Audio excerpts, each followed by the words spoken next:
क्या हुआ, बाकी लोग क्यों नहीं आए? आज मैंने मना किया था क्या मैंने क्लास के लिए? आज नहीं ना? यदि कोई डाउट्स हो तो पूछ ले। ये आ गया सार्थक। कैपेसिटर्स पढ़ाया था मैंने, सीरीज और पैरेलल, समझ में आया? Yes sir. ओके। और कुछ क्वेश्चंस कराए थे कैपेसिटर के, और सर्किट रीड्रॉ वाले क्वेश्चन कराए थे। ओके।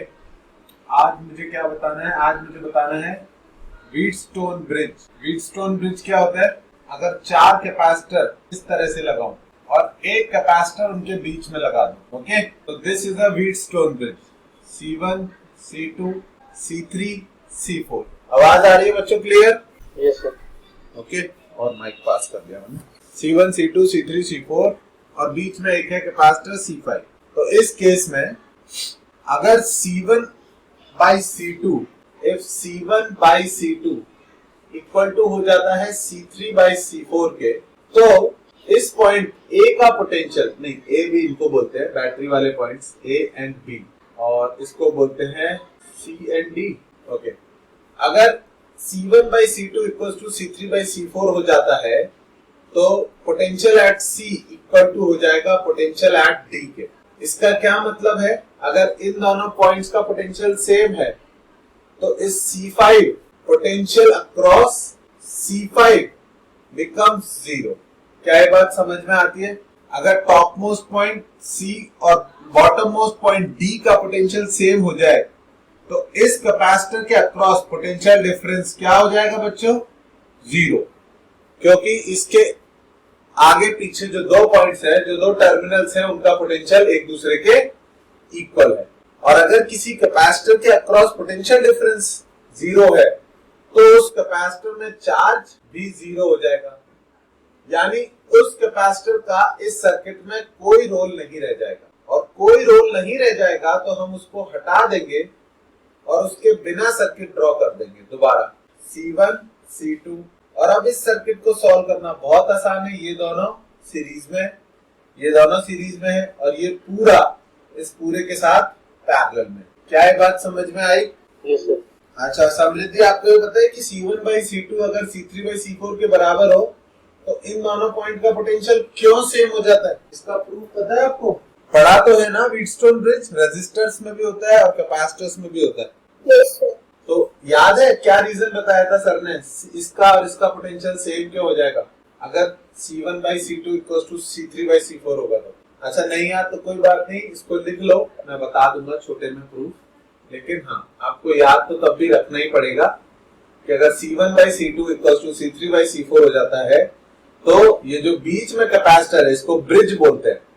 जो ब्रिज कैपेसिटर है उसको आप रिमूव कर सकते हो, ओके, उसको हटा सकते हो, उसको गायब कर सकते हो, और उसके बाद सर्किट को सॉल्व कर सकते हो। Please right it down. लिख लिया बच्चों? Yes sir. ओके, इसको हटाता हूँ। ठीक है, तो मैं इसको A और C, ठीक है, हम इस कैपेसिटर को कब हटा सकते हैं? जब इसके अक्रॉस पोटेंशियल डिफरेंस जीरो। तो लेट्स अज्यूम कि इसके अक्रॉस पोटेंशियल डिफरेंस जीरो है।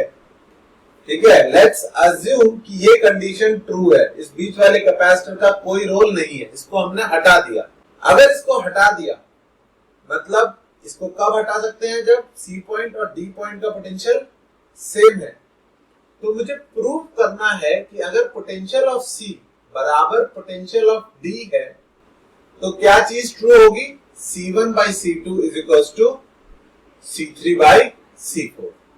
अगर मैं एक तरफ से प्रूव कर दूं तो आई थिंक दूसरी तरफ से भी ट्रू हो जाएगा। मैथमेटिकल एक्सप्रेशन है, ओके। तो what I will try to do is, let's assume कि potential at C and potential at D equal है।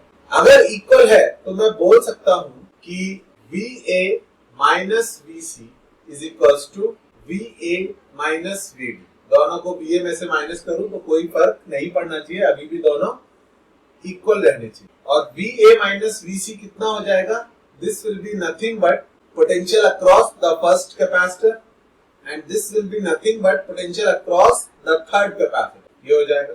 अब V1 equal to V3 तब होगा जब इधर से जो चार्ज ऊपर गया Q1 और जो चार्ज नीचे गया Q3, वो V1 की वैल्यू लिख सकता हूं मैं Q1 by C1 और V3 की वैल्यू लिख सकता हूं Q3 by C3। बच्चों ये बात समझ में आती है? Yes sir. पक्का ना? ठीक है, तो Q1 by Q is equals to C1 by C3। थोड़ी देर तक याद रखना है इसको, छोटा सा प्रूफ है। दूसरी बात देखो, अगर VC बराबर VD है तो मैं ये भी बोल सकता हूं कि VC माइनस VB बराबर VD माइनस VB। चलेगा? दोनों में से सेम क्वांटिटी को माइनस कर दिया मैंने। ओके, VC माइनस VB किसके अक्रॉस पोटेंशियल है? V2। और VD माइनस VB किसके अक्रॉस पोटेंशियल है? V4। अगर इन दोनों पर पोटेंशियल सेम है तो मैं बोल सकता हूं V कितना होता है? Q by C, Q2 by C2 बराबर Q4 by C4, यानी Q2 by Q4 is equals to C2 by C4। तो अगर बच्चों इन दोनों पॉइंट्स का पोटेंशियल सेम है तो ये रेशियो ट्रू होने चाहिए। अगर इन दोनों का पोटेंशियल सेम है तो हमने बीच वाला कैपेसिटर हटा दिया तो जो चार्ज Q1 इधर आएगा वही तो आगे जाके C2 में जाएगा, मतलब Q2 और Q1 तो सेम हो जाएंगे। आ रही है बात समझ में या नहीं? Yes sir. तो Q2 Q1 के बराबर हो जाएगा। और ऐसे ही अगर ये वाला कैपेसिटर नहीं है तो जो चार्ज इसमें आएगा वही चार्ज इधर जाएगा, तो Q4 और Q3 बराबर है। तो अगर ये दोनों बराबर है तो हमारी कंडीशन क्या निकल के आई? C1 by C3 is equals to C2 by C4, जिसको मैं एक्सचेंज करके C1 by C2 is equals to C3 by C4 लिख सकता हूँ। ये ट्रू हो या ये ट्रू हो एक ही बात है। Is that clear? Yes sir. Okay, मतलब तुम्हें याद रखना है, प्रूफ पता हो तो और अच्छी बात है। लिख लो छोटा सा ही। Okay done? सर। हाँ बोलो। सर आपने कहा था कि VC और VD के बीच, मतलब जो पोटेंशियल डिफरेंस है C और D के टर्मिनल्स के बीच में, वो इक्वल है। मैंने बोला था अगर C और D पॉइंट का पोटेंशियल इक्वल है तो CD के बीच पोटेंशियल डिफरेंस 0 है। इंडिविजुअल पॉइंट्स का पोटेंशियल होता है और दो पॉइंट्स के बीच पोटेंशियल डिफरेंस होता है। ओके, अगर मैंने बोला कि अगर पॉइंट C और पॉइंट D का पोटेंशियल सेम है तो इस कैपेसिटर के अक्रॉस पोटेंशियल डिफरेंस 0 है। आई बात समझ में? यस। और अगर C और D के बीच पोटेंशियल सेम है तो कंडीशन ये है कि बीच वाला कैपेसिटर लगाना या ना लगाना is the same thing. Okay, और अगर वो नहीं है तो मैंने प्रूव कर दिया कि Q1 वो क्या कंडीशन ट्रू होगी? C1 by C3 is equals to C3 by C4। I think तुम इसको याद ही रखोगे, इसका प्रूफ तुम उतना यूज नहीं करोगे। ठीक है? क्वेश्चन, हाँ मैं क्वेश्चन देता हूँ, आप सॉल्व करके दिखाओ। बच्चों कुछ वैल्यू चेंज करो, 3 and 30 करना। हाँ भाई, ये 4 कैपेसिटर है, 5वां कैपेसिटर है बीच में 5 फैराड का। ओके, बैटरी है 30 वोल्ट की। क्वेश्चन ये है calculate the charge on 6 farad capacitor. इसके ऊपर चार्ज कैलकुलेट करना है। आर्यन तूने व्हीटस्टोन ब्रिज पढ़ा हुआ है? आर्यन क्या हुआ? तुम लोग सॉल्व करो तब तक। 15, 30, 3, 6 and 5 फैराड, 5 कैपेसिटर है, एक बैटरी है। You have to tell me what is the charge on 6 farad capacitor. इस पर कितना चार्ज है? 240 कूलम। 240 कूलम। ओके, ये फिगर भी व्हीटस्टोन की है। ऑफ कोर्स आपको क्या चेक करना है? C1 by C2 is equals to C3 by C4 आ रहा है? यस, दोनों की वैल्यू 1/2 है। तो आप बीच वाले ब्रिज कैपेसिटर को हटा सकते हो। इसको अगर हटा दिया तो फिर क्या हो जाएगा? ऊपर के दोनों बच्चों किसमें हो जाएंगे? सीरीज में। जो चार्ज इसमें आएगा वही इसमें आएगा, और नीचे के दोनों भी सीरीज में हो जाएंगे। ओके, तो C इक्विवेलेंट कितना आया सर्किट का? C इक्विवेलेंट की जरूरत है? C इक्विवेलेंट की जरूरत है तो नहीं। ऊपर के दोनों का इक्विवेलेंट कितना आया समृद्धि? 15 और 30 का 10। 15 into 30 upon 15 plus 30, that's 450 by 45। 10 farad इसका आया, और नीचे के दोनों का क्या आया? 3 into 6 upon 9, 2 फैराड इसका आया। मुझे चार्ज किस वाली ब्रांच में चाहिए? नीचे वाली ब्रांच में। इस वाली ब्रांच में चार्ज चाहिए, वो चार्ज दोनों पर जाएगा। इस वाली ब्रांच का टोटल पोटेंशियल डिफरेंस कितना है? 30 वोल्ट। तो इस ब्रांच में कितना चार्ज आएगा? Q is equals to 2 into 30 volt. कितना आया बच्चों? 60 कूलम। तो तुम मुझे क्या आंसर बता रही हो? चेक करो क्या गड़बड़ की तुमने। डन? आया समझ में? Yes sir. सार्थक कर देगा। आप खुद से दे दूं तो एक और? शायद सर। शायद क्यों? Full confidence, full confidence. तो मुझे पूछो एग्जैक्टली किस स्टेप पे दिक्कत आ रही है, मैं समझाऊंगा। Question is calculate charge on 15 farad capacitor. 100 coulomb. हाँ जी सर। 100 कूलम। इस बार तो ठीक बताया तुमने। क्या ये बैलेंस व्हीटस्टोन है? C1/C2 = C3/C4। यस। इसको हटा दो। इसको हटा दोगे तो ये दोनों सीरीज में है, ये दोनों सीरीज में है। ठीक है, इन दोनों को सॉल्व कर दो। ओके, नीचे वाले 15 और 30 का इक्विवेलेंट कितना आया? 10 फैराड। और ऊपर वाले दोनों का 20 फैराड। और EMF इज 10 वोल्ट। तो 10 वोल्ट कहां से कहां तक का पोटेंशियल डिफरेंस है? इस पॉइंट से इस पॉइंट तक। तो फिर अगर यहां से यहां तक का पोटेंशियल डिफरेंस पता है तो इस वाले कैपेसिटर में कितना चार्ज आएगा? Q = CV, that is 100 coulomb. I think आ गया तुम लोगों को समझ में। Very good. Calculate charge on 12 farad capacitor. इसके ऊपर 120 कूलम। जल्दी आ गया। अभी देखते हैं। तो पर 3 को करेंगे अपन कंसीडर। क्यों छोड़ दे उसको? वही उसके बाद तो 120 आ रहा है बस। उसके बिना क्यों निकाल रहे हो? उसके साथ निकालो। क्वेश्चन आधा अधूरा करके आओगे क्या? निधि, आपको आवाज आ रही है मेरी? अपना म्यूट ऑफ करो आप। हाँ बच्चों, are you sure about your answer? ये व्हीटस्टोन बैलेंस्ड है 1:2 1:2। इसको हटाते हैं। अगर इसको हटा दिया तो अब हमारे पास एक तो ये सर्किट है, एक ये है और एक बैटरी। ठीक है, अब यहां से यहां तक का पोटेंशियल डिफरेंस बच्चों क्या 30 वोल्ट होगा? यस और नो? नो। ये समझ में आता है ना? 30 वोल्ट कहां से कहां तक का पोटेंशियल डिफरेंस होगा? ए से लास्ट वाले पॉइंट, जबकि हमको सी से बी तक का पोटेंशियल डिफरेंस चाहिए। तो इस बार बच्चों शॉर्टकट नहीं मार पाएंगे, इसको सॉल्व करना पड़ेगा। सॉल्व कर लिया। 6 और 3 का इक्विवेलेंट आएगा 2, 12 और 6 का इक्विवेलेंट आएगा 4। इस पूरे का 2, इस पूरे का 4, और ये 2 और 4 किस में हो जाएंगे? पैरेलल, तो ऐड हो जाएंगे। समझ में आता है? ऐड हो जाएंगे तो ये एक 3 फैराड और 2 और 4 मिलके ये एक 6 फैराड। ये 6 फैराड एक्चुअली यहां से यहां तक का पूरा सर्किट है।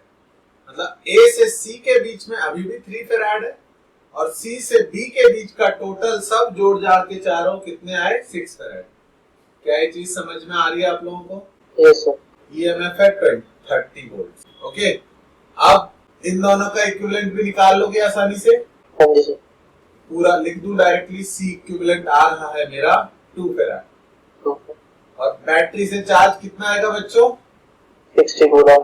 Q = CV, तो 2 × 30 दैट इज 60 कूलम। तो 60 कूलम चार्ज इस पर भी जाएगा और इस पर भी जाएगा। तो C से B तक का पोटेंशियल कितना आ गया बच्चों? V = Q/C। Q/C, Q is 60 और C से B के बीच कैपेसिटेंस कितनी है? 6, आया 10 वोल्ट। तो इतने बड़े सर्किट में EMF 30 वोल्ट है और C से B तक के बीच का पोटेंशियल सिर्फ कितना आया हमारा? 10 वोल्ट। मतलब यहां पर पोटेंशियल डिफरेंस 20 वोल्ट है, जिससे मुझे मतलब नहीं। यहां पर पोटेंशियल डिफरेंस 10 वोल्ट है, जिससे मुझे बहुत ज्यादा मतलब। तो इनके अक्रॉस कितना चार्ज जाएगा? Q = बोलो Q1 इधर Q2। Q1 की वैल्यू कितनी आएगी? बोलो बोलो बोलो समृद्धि। 60। Q1 = इन दोनों का इक्विवेलेंट, दैट इज इक्विवेलेंट लेना है। क्या लेना होगा? 4 × 10, 40 कूलम। तुम्हें यहां से यहां तक का पोटेंशियल डिफरेंस पता है ना? मतलब यहां से यहां तक का पोटेंशियल डिफरेंस पता है, तो चार्ज निकालने के लिए कैपेसिटेंस भी ये पूरी लेनी पड़ेगी ना? कंसेप्ट आया समझ में? कौन सा कैपेसिटेंस लेना है किस पोटेंशियल के साथ? Yes sir. ओके, 12 का निकलेगा क्या? अच्छा वो सीरीज में है। Okay sir. वो सीरीज में ही है, उन दोनों में सेम चार्ज जाएगा। निधि, आपको आवाज आ रही है हम लोगों की? Yes sir. अच्छा, आपने कैपेसिटेंस पढ़ा है अभी तक? Yes sir. कैपेसिटेंस नहीं पढ़ा? ये तो दूसरा चैप्टर ही है 12th क्लास का। सिलेबस कहाँ पर चल रहा है आपका अभी तक? जब स्कूल में वेव ऑप्टिक्स चल रहा है। वेव ऑप्टिक्स तो second last chapter from the नहीं थर्ड लास्ट चैप्टर है। तो ये electrostatics, capacitance, magnetic field, current, electricity, EMI, AC, ray optics, ये सब हो गया। Yes sir. कैपेसिटर तो उसी में आता है, स्किप कर दिया क्या टीचर ने? Yes sir. कोई बात नहीं, हम लोग 1-2 दिन में नया चैप्टर शुरू करेंगे, करंट इलेक्ट्रिसिटी। तब तक आप देख सकते हो, जब नया चैप्टर शुरू करेंगे तब तो आपको समझ में आ जाएगा। आज तो आई डोंट नो आपने कितना पढ़ा है। एनीवे, कैपेसिटर्स में हम लोग व्हीटस्टोन ब्रिज कर रहे थे। व्हीटस्टोन ब्रिज सुना है आपने? इस तरह से रहता है। Yes sir.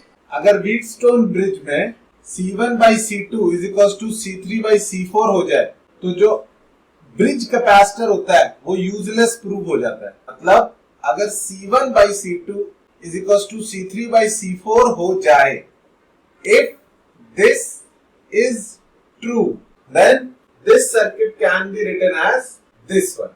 इस सर्किट को ऐसे बना सकते हैं, जो ब्रिज कैपेसिटर था उसको गायब कर सकते हैं, C5 को उड़ा दिया। और अब C1 और C2 capacitor, Nidhi, are these two capacitor in series और पैरेलल?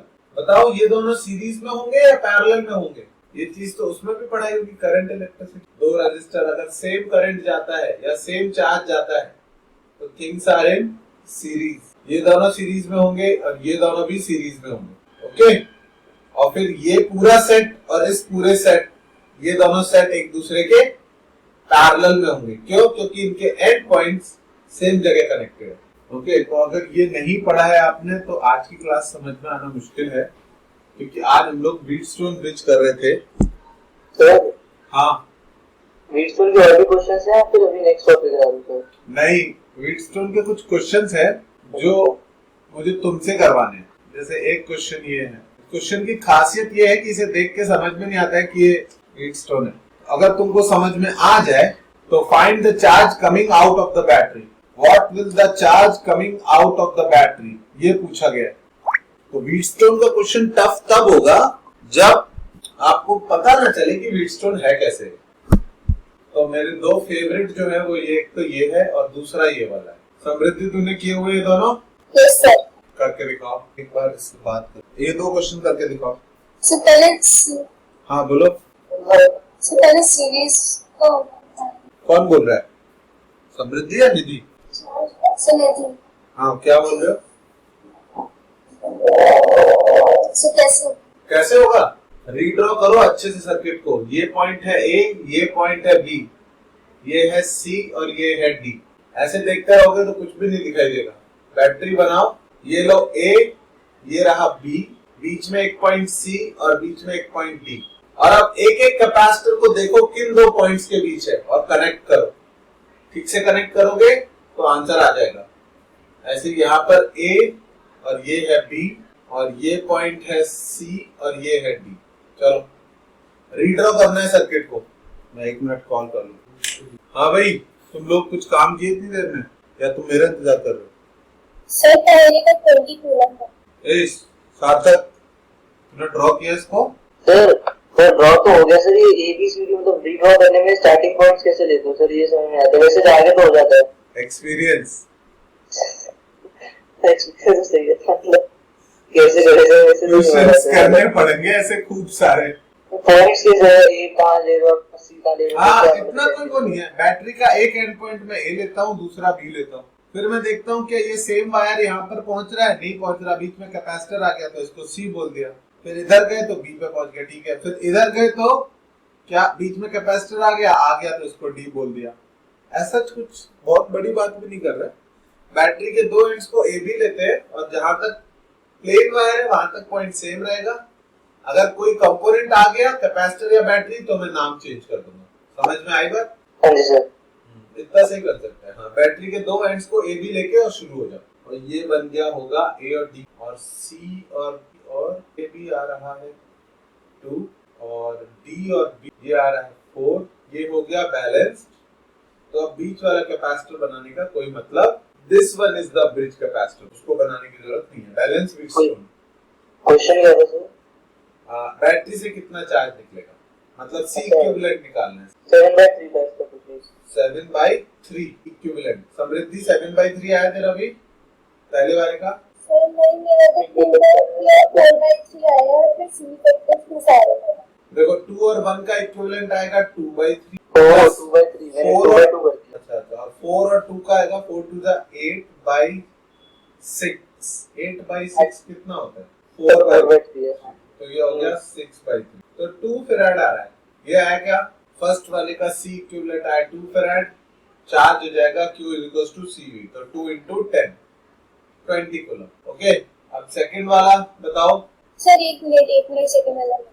ओके, सर सेकंड वाले का EMF क्या है? EMF नहीं दिया। EMF is 5 volt. तो 65 है, मतलब मैं सबको पैरेलल में लिया है, मतलब सबको पैरेलल में क्यों लिया? अभी तो बताया है। और वैसे भी हम व्हीटस्टोन कर रहे हैं तो प्रोबेबली व्हीटस्टोन ही बनेगा, A और B, और बाकी 2 पॉइंट्स इसको क्या बोलेंगे? C, और इसको अच्छा मैं तेरे को ऐसे समझाता हूँ कि how is this one different from this one. मैंने एक क्वेश्चन एकदम शुरुआत में कराया था जब पैरेलल पढ़ाया था, तब आपने इसको वायर लिया था ना, कनेक्टिंग वायर की, तब मैंने वायर दिया था। हाँ जब वायर है बच्चे, तो अगर इसको हमेशा बैटरी के आगे वाले नोड को तो मैं ए नाम दे देता हूँ। अगर इसको ए बोला है तो ये भी ए है और ये भी ए है, समझ रहे हो? Yes sir. लेकिन अभी बैटरी के एंड पॉइंट को अगर ए बोला है तो ये ए नहीं होगा, रास्ते में कैपेसिटर आ गया, ऊपर से घूम के गए, ये भी ए नहीं होगा, रास्ते में कैपेसिटर आ गया। आई बात समझ में? Yes sir. तो उसको नाम कुछ और देना पड़ा सी, और फिर उधर से जब इधर आए तो फिर से कैपेसिटर आ गया, तो फिर इसको नाम कुछ और देना पड़ा डी। आई बात समझ में? तो इस तरह से नेमिंग कर दी, और एक बार नेमिंग हो गई तो फिर बैटरी बनाओ ए बी से कनेक्टेड, और बीच में 2 और पॉइंट्स रैंडम बना लो सी और डी। विद एक्सपीरियंस ही तुम सीखोगे कि ऐसे बनाने में फायदा रहता है। और फिर 4 फैराड किसके बीच में है? ए और सी, उसको बना दो। 1 फैराड किसके बीच में है? ए और डी, इसको बना दो। सी और बी के बीच 8 फैराड है, और ये 3 फैराड सी और डी के बीच में है, इसको बना दो। लास्ट ये वाला 2 फैराड बी और डी। अब देख लो क्या है, बैलेंस व्हीटस्टोन है 1:2 1:2, इसको हटा दो, सॉल्व कर लो। आया समझ में? Yes sir. तो रिकॉर्ड हो रहा है?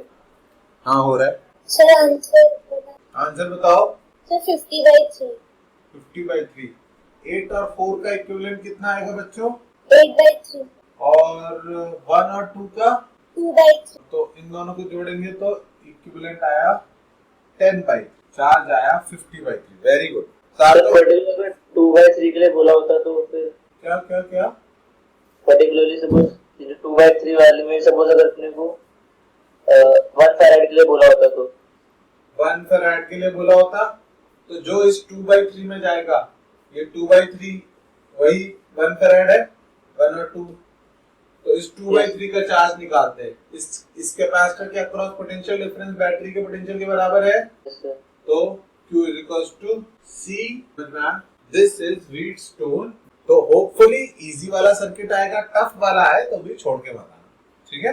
Kirchhoff's loop law and Kirchhoff junction law, 2 law होते हैं जो सर्किट सॉल्विंग में हमको बहुत ज्यादा हेल्प। इसमें क्या होता है कि अगर किसी सर्किट में मल्टीपल कैपेसिटर्स हैं, मल्टीपल बैटरीज हैं, तो उनको सॉल्व करने में बहुत इजी हो जाता है किरचॉफ लूप लॉ या किरचॉफ जंक्शन। देखो मैंने 4 कैपेसिटर लगा दिए प्लस 3 कैपेसिटर लगा दिए, 2 बैटरी, एक और बैटरी। ओके बच्चों, इस तरह का क्वेश्चन आ जाए, अगर ये बैटरी ये है 3 वोल्ट 5 वोल्ट, 3 बैटरीज है और 3 कैपेसिटर है। ओके, और अब कोई पूछ ले what is the charge on this capacitor, तो क्या करोगे बताओ? आइडिया? सर सभी कैपेसिटर्स का भी वोल्टेज निकालना। सभी कैपेसिटर का भी वोल्टेज। तुमने किरचॉफ लूप लॉ सुना तो है ना? और फिर करेंगे क्या उनका वोल्टेज निकाल के? तो पहले तो किरचॉफ लूप लॉ का स्टेटमेंट समझ लो। अगर हम किसी सर्किट में एक पॉइंट से शुरू करते हैं चलना और सभी कंपोनेंट्स के अक्रॉस पोटेंशियल डिफरेंस ऐड करते जाते हैं, तो जब हम लौट के उसी पॉइंट पे वापस आएंगे तो sum of all potential differences will be 0। इसका क्या मतलब है? ऐसे समझ लो कि आप एक बिल्डिंग में हो, पहले आप लिफ्ट पकड़ के 5 फ्लोर ऊपर गए, फिर सीढ़ियों से नीचे गए, ओके, फिर आप रस्सी से चढ़ के वापस टॉप फ्लोर पे गए, फिर लिफ्ट से वापस नीचे आए। आपने कई बार ऊपर नीचे किया, लेकिन जब आप लौट के अपनी जगह पर आए तो आपका पोटेंशियल वही होगा जो इनिशियली था। ये बात समझ में आती है? You will be at the same height जहां पर आप इनिशियली थे। ऐसे ही सर्किट में अगर पॉइंट ए से शुरू करूं और बी की तरफ भागूं, ए से बी की तरफ, तो ए से बी जाने में बच्चों पोटेंशियल इंक्रीज होगा या डिक्रीज होगा? ये बैटरी है, बैटरी का ये लोअर पोटेंशियल टर्मिनल होता है और ये हायर पोटेंशियल टर्मिनल, इन दोनों के बीच पोटेंशियल डिफरेंस होता है कितना? 5 वोल्ट। तो अगर आप ए से बी की तरफ गए तो पोटेंशियल इंक्रीज होगा कितने से? +5 वोल्ट। क्या ये बात समझ में आई? Yes sir. उसके बाद ये कैपेसिटर है। अब कैपेसिटर का पोटेंशियल डिपेंड करता है कि उसके ऊपर चार्ज कितना। तो हमें अज्यूम करना पड़ेगा कि इस सर्किट में किसी एक डायरेक्शन में चार्ज फ्लो हुआ है। क्या लगता है आपको, ये वाली बैटरी किस डायरेक्शन में चार्ज सेंड करना चाहती है? क्लॉकवाइज या एंटी क्लॉकवाइज? क्लॉकवाइज। और ये वाली 10 वोल्ट वाली? एंटी। और ये वाली 20 वोल्ट वाली? ये भी एंटी। तो प्रोबेबली इसमें चार्ज जो फ्लो हुआ होगा वो कैसा फ्लो हुआ होगा? Anti clockwise. समझ रहे हो? एंटी क्लॉकवाइज का मतलब है कि बैटरी यहां से चार्ज निकला होगा, इस तरफ गया होगा, तो ये वाली प्लेट पॉजिटिवली चार्ज हो गई होगी, ये वाली नेगेटिव। फिर वही चार्ज आगे गया होगा, ये वाली प्लेट पॉजिटिवली चार्ज हो गई होगी और ये वाली नेगेटिव। और फिर यही चार्ज आगे गया होगा, ये वाली प्लेट पॉजिटिवली चार्ज हो गई होगी और ये वाली नेगेटिव। क्या ये समझ में आता है? ये मैंने अज्यूम किया है, हो सकता है डायरेक्शन गलत हो, पर तब भी मेरा आंसर सही आ जाए। ये चीज समझ में आई समझ? Yes sir. कोई एक डायरेक्शन मान के और उस डायरेक्शन में चार्ज पहले सभी कैपेसिटर पर अज्यूम कर लिया मैंने। ओके, अज्यूम कर लिया। हो सकता है अजम्पशन ठीक हो सकता है गलत, लेकिन ये अज्यूम करने के बाद अब मैं क्या करूं? अब मैं सर्किट में घूमना चाह रहा हूं, तो क्लॉकवाइज जाऊं या एंटी क्लॉकवाइज जाऊं? चार्ज तो एंटी क्लॉकवाइज माना है हमने, हम खुद क्लॉकवाइज भी जा सकते हैं और एंटी क्लॉकवाइज भी जा सकते हैं। टोटली आपके ऊपर डिसीजन है। तो अब मुझे बताओ, क्लॉकवाइज ही चले, उसी डायरेक्शन में शुरू किए थे, तो ए से बी जाने पर पोटेंशियल इंक्रीज हुआ कितने से? 5 वोल्ट से। अब हम जाएंगे बी से सी, तो अब तुम लोग बताओगे कि बी से सी पर पोटेंशियल इंक्रीज होगा या डिक्रीज होगा? डिक्रीज। ध्यान से देखो बच्चों उस कैपेसिटर को, आप कैपेसिटर की निगेटिव से पॉजिटिव प्लेट पे जा रहे हो या पॉजिटिव से निगेटिव पे? सर बीच में कैपेसिटर भी तो आ रहा है। वो कैपेसिटर की ही बात कर रहा हूँ। आप तो उससे रिड्यूस नहीं बी होगा। से सी, सुनो ध्यान से, जब बी से सी जा रहे हो तो उस कैपेसिटर के लो पोटेंशियल प्लेट से हाई की तरफ जा रहे हो या हाई से लो की तरफ जा रहे हो? लो टू हाई। तो पोटेंशियल क्या होगा? इंक्रीज होगा ना। क्या? V Q इक्वल्स टू होता है CV, तो V कितना आया? Q by C। समझ में आई बात? अब हम C से D गए, फिर से बोलो समझ, C से D जाने में पोटेंशियल, बीच में एक बैटरी है 10 वोल्ट की, 10 वोल्ट से इंक्रीज होगा या डिक्रीज होगा? इंक्रीज। क्या? इंक्रीज। कैसे बोल रहे हो तुम? ये बैटरी की बड़ी प्लेट है, अच्छा high pressure low sorry decrease. तो -10। अब D to E गए, अब इंक्रीज होगा। बहुत सही। फाइनली। और E से F, तो भी इंक्रीज सर। बहुत सही। एक बार आदत पड़ गई तो एक ही बार में इक्वेशन लिख जाती है। और F से वापस A गए बेटा, डिक्रीज। ओके ठीक है, यूनिट्स हटा दे रहा हूं मैं, इक्वल टू 0। समझ में आया? Yes sir. क्या इस इक्वेशन को आप एक लाइन में सॉल्व करके Q की वैल्यू निकाल लोगे? इजीली सॉल्व हो जाएगी। पूरी इक्वेशन को 30 से मल्टीप्लाई कर दो, बहुत ही आसानी से करके देखो। 14 कूलम। 14 कूलम 30 से मल्टीप्लाई किया तुमने पूरे को? Yes sir. मेरा तो 125। चेक करके बताओ सार्थक। सर अभी तो मैं नोट कर रहा हूँ। फटाफट चेक करो। अच्छा बच्चों, तभी यूज करना इसको जब मल्टीपल बैटरी, मल्टीपल कैपेसिटर, कुछ ऐसा हो जो तुम सीरीज पैरेलल से सॉल्व नहीं कर पा रहे। अदरवाइज चुपचाप सीरीज पैरेलल से कर लेना, ठीक है? व्हीटस्टोन भी नहीं लग रहा है, ये भी नहीं लग रहा है, तब फिर किरचॉफ लूप लो लगा के सॉल्व करो। सर मैंने ना 20 को बाहर ले लिया। हाँ, और फिर और उन सबका जो एलसीएम ले लिया। कैसे भी करो, सही आंसर निकाल के दिखाओ। मेरा तो 14 ही आ रहा है। तो इसको हटा दूं, यहाँ पे सॉल्व कर दूं। Okay, Q/10 plus Q/30 is equals to 20 plus 10 minus 5। ऐसे किया गया। इसको कई बार कर सकते हैं, यही आएगा। चेक करो क्या गलती करी है। कैलकुलेशन उतना मैटर नहीं करती है। क्या तुम्हें किरचॉफ जंक्शन लॉ, वो लूप लॉ की इक्वेशन लिखना आई? Yes sir. तो अब मैं इक्वेशन मैं एक और दे दूं तो तुम ड्रॉ कर दोगे, सही इक्वेशन लिख दोगे? शायद सर। अच्छा ये बताओ, तुम लोग सॉल्व कर रहे हो ना कोई बुक? कौन सी बुक सॉल्व कर रहे हो? एररलेस बोला था मैंने। इलेक्ट्रिक फील्ड एंड पोटेंशियल तुमने सॉल्व किया? Coulomb's law, electric field and potential, Gauss law, ये सारे टॉपिक्स होंगे उसमें, ये सब सॉल्व किए तुमने? थोड़े थोड़े थोड़े थोड़े मत करो, लाइन से करो। वन, अगर बहुत ज्यादा क्वेश्चन लग रहे हैं तो वन एवरी थर्ड क्वेश्चन करो, पर जो डाउट्स आए वो पूछो तो सही। अगर पूछोगे नहीं तो क्या फायदा? इस साल भी वही डाउट्स लेके जाओगे तो जो लास्ट ईयर लेके गए थे। सर मैं भेजती हूँ सर, आप बताते हैं। अच्छा अच्छा, तुम ना क्लास के स्टार्टिंग में मुझे बोला करो सर मेरे डाउट्स बताओ, तुम क्लास के एंड में बताती हो, तब मैं कुछ ना कुछ खत्म करा रहा होता हूँ या कुछ ना कुछ सिखा रहा हूँ। तुम पक्के से क्लास के कल स्टार्टिंग में ही पूछ लेना कि सर पहले डाउट बताओ। ओके, रुक जाना। मैंने हाँ अब कर लो।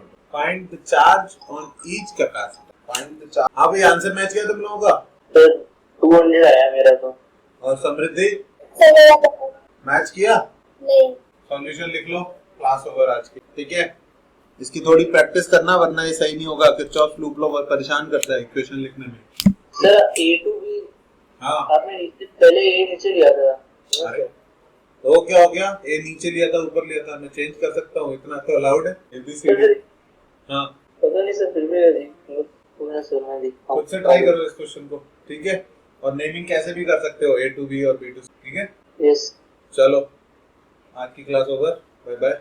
सर इसकी रिकॉर्डिंग भेज देना। मैं भेज दूंगा।